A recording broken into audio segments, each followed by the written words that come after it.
सभी साथियों को नमस्ते। आर के कोचिंग क्लास में सभी का स्वागत है, अभिनंदन साथियों। आज हम बात करेंगे पालनपुर कहानी के अंतर्गत हम पढ़ेंगे साथियों पालनपुर गांव की श्रम व्यवस्था। ठीक है साथियों, पालनपुर गांव में श्रम व्यवस्था किस प्रकार से थी उस पे आज हम अध्ययन करेंगे आज की क्लास में। ठीक है साथियों, तो पालनपुर गांव में श्रम व्यवस्था क्या है? श्रम की व्यवस्था।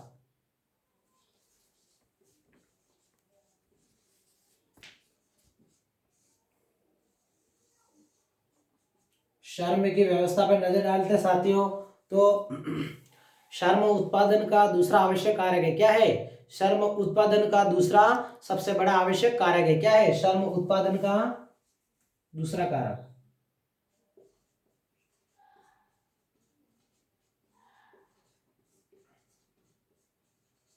उत्पादन का दूसरा कारक है। ठीक है, दूसरा कारक आवश्यक है। ठीक है, ये बात हो गई। और खेती में बहुत अधिक श्रम की आवश्यकता होती है। क्या होती है? खेती में अधिक श्रम की आवश्यकता होती है। ठीक है साथियों, अब हम बात करते हैं कि श्रमिक व्यवस्था के अंतर्गत छोटे किसान क्या है। छोटे किसानों की बात करते हैं हम सबसे पहले।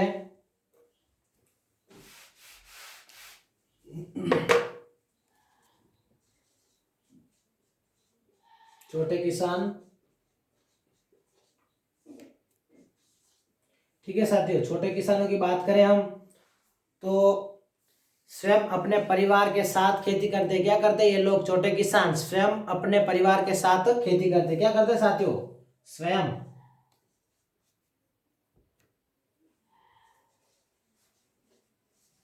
स्वयं अपने परिवार के साथ खेती करते। ठीक है,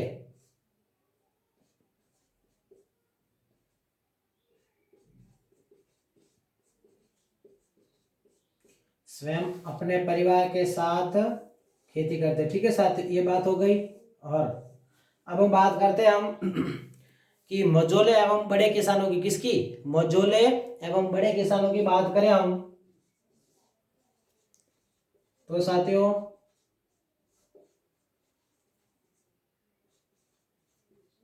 बड़े किसानों की,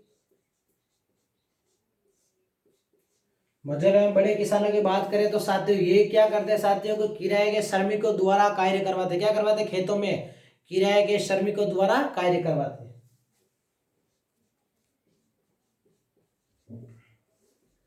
किराए के श्रमिकों के द्वारा कार्य करवाते। ठीक है, कार्य करवाते थे। ठीक है, ये बात हो गई। दोनों की तुलना कर दी हमने, छोटे किसानों की और बड़े किसानों की। ठीक है साथियों, यानी कह सकते हैं कि स्वयं अपने परिवार के साथ खेती करते। क्या करते हैं लोग? खेती करते, यानी अर्थात कह सकते हैं साथियों हम कि छोटे किसान इस तरह वे खेती के लिए आवश्यक श्रम की व्यवस्था स्वयं ही करते। क्या करते? आवश्यक श्रम की व्यवस्था कौन करता? खुद स्वयं ही व्यवस्था करते। ठीक है, और मझोले एवं बड़े किसानों पर नजर डाले तो इसका मतलब यह है कि बड़े किसान अपने खेतों में खेतों में काम खेतों में करवाने के लिए दूसरे श्रमिकों को किराए पर लगाते। क्या लगाते? किराए पर ये इनको लगाते। ठीक है साथियों, ये बात हो गई। अब हम बात करते हैं आगे बड़े और मझोले किसानों के अंतर्गत। ठीक है,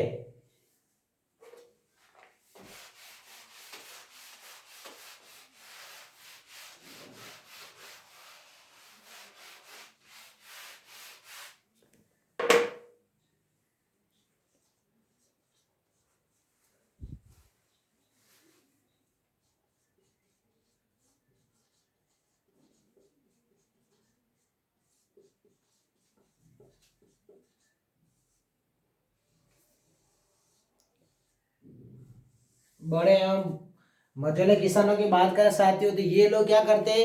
किराए पर श्रमिक रखते। क्या रखते? किराए पर श्रमिक रखते थे। ठीक है, डायग्राम से हम समझेंगे इसको साथियों। किराए पर श्रमिक रखते हैं। ठीक है, किराए पर श्रमिक, ये बात हो गई। और उसके बाद में किराए पर श्रमिक यानी कह सकते हैं कि इसमें भी काम करने वाले कौन लोग थे? तो नंबर 1 तो थे भूमिहीन किसान, कौन?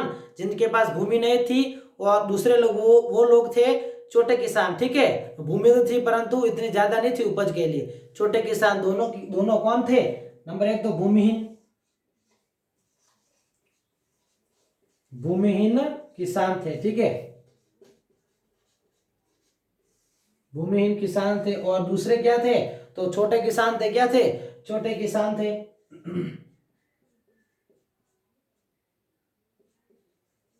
छोटे किसान थे, ठीक है साथियों। भूमिहीन किसान और छोटे किसानों को क्या मिलता? किराए पर श्रम करने यानी मजदूरी। बड़े किसानों के खेतों में काम करने से उनको क्या मिलती साथियों? मजदूरी मिलती। क्या मिलती? मजदूरी मिलती थी, ठीक है। क्या मिलती साथियों? तो उनको मिलती थी मजदूरी। मजदूरी किस रूप में मिलती साथियों? तो कह सकते हैं हम कि नकद। किसके रूप में? मजदूरी इनको नकद, एक तो है नकद, क्या है? नकद के रूप में मिलती। और दूसरी है साथियों वस्तु की, क्या है? दूसरी है वस्तु के बदले, ठीक है। दूसरी वस्तु विनिमय, वस्तु मिलती है उनको मजदूरी में, और दूसरी तो नकद मिलती, ठीक है साथियों।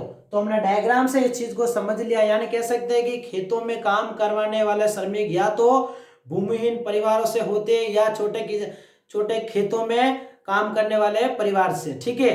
यानी कह सकते हैं कि किराए के श्रमिकों को मजदूरी प्राप्त होती है, जो कि नकद या वस्तु के रूप में उनको मजदूरी प्राप्त होती है, ठीक है साथियों। ये बात हो गई। अब हम मजदूरी की बात करें साथियों, तो मजदूरी एक क्षेत्र से दूसरे क्षेत्र, यानी एक फसल से, क्या है?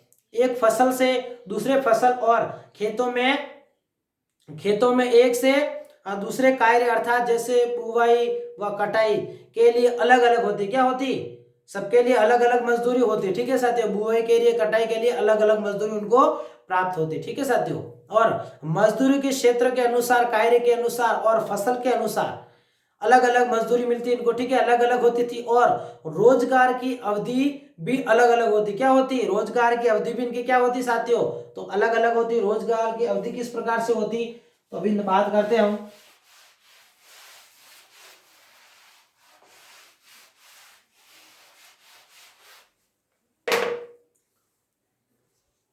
रोजगार की अवधि,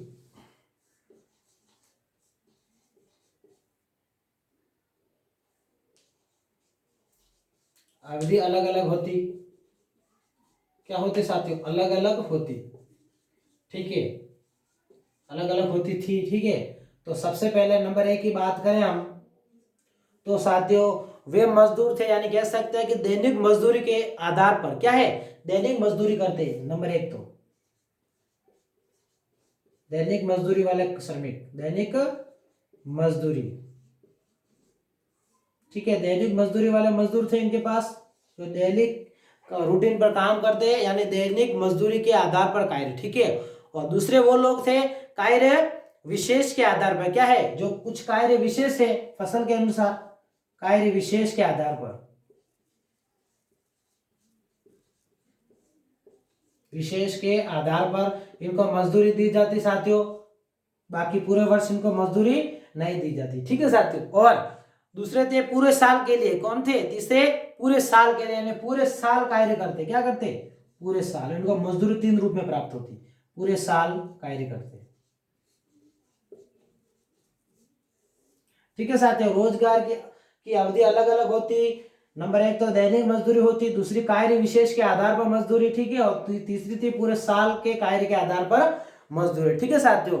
ये हमने पालमपुर में श्रम की व्यवस्था पर एक नजर डाली, उस पर अध्ययन कर लिया साथियों। अब हम बात करते हैं उसी के अंतर्गत डाला और रामकली की कहानी पढ़ेंगे। क्या पढ़ेंगे? डाला और रामकली।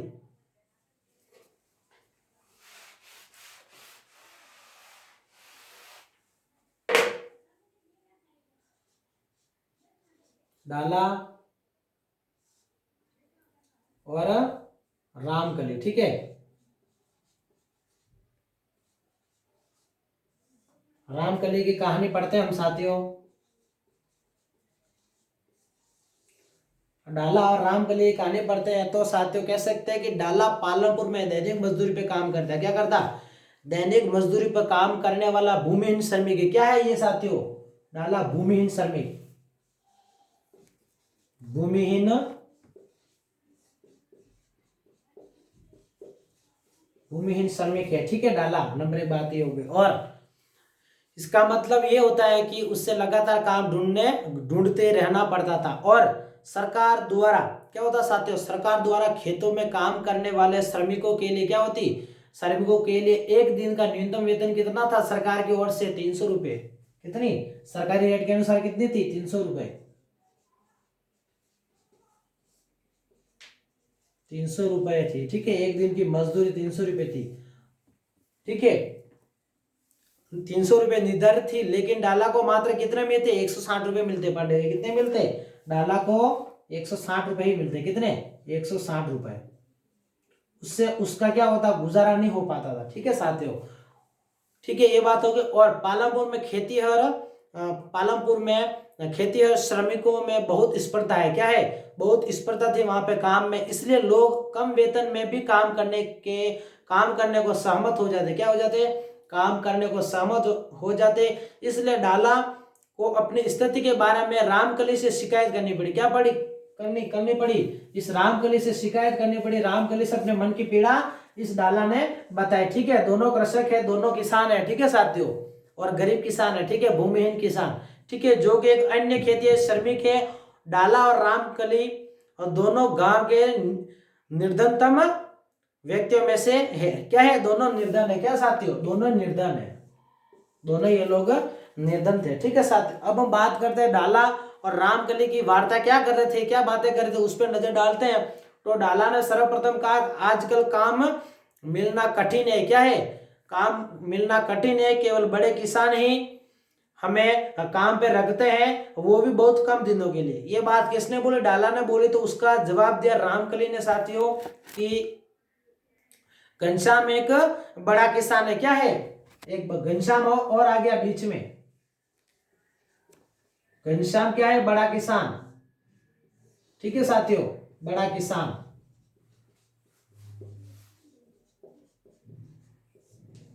घनश्याम है बड़ा किसान, उसकी बात कर रहे हैं घनश्याम की। तो घनश्याम एक बड़ा किसान है और उसने अभी अभी एक हार्वेस्टर खरीदा। क्या खरीदा उसने? एक हार्वेस्टर, एक हार्वेस्टर खरीदा था, ठीक है। हार्वेस्टर खरीदा, इसलिए इस वर्ष कटाई के मौसम में हमें और भी काम कम मिलेगा, ठीक है साथियों। पिछले वर्ष मैंने पूरे वर्ष में 5 माह से भी कम समय तक काम किया था। ये बात किसने बोली?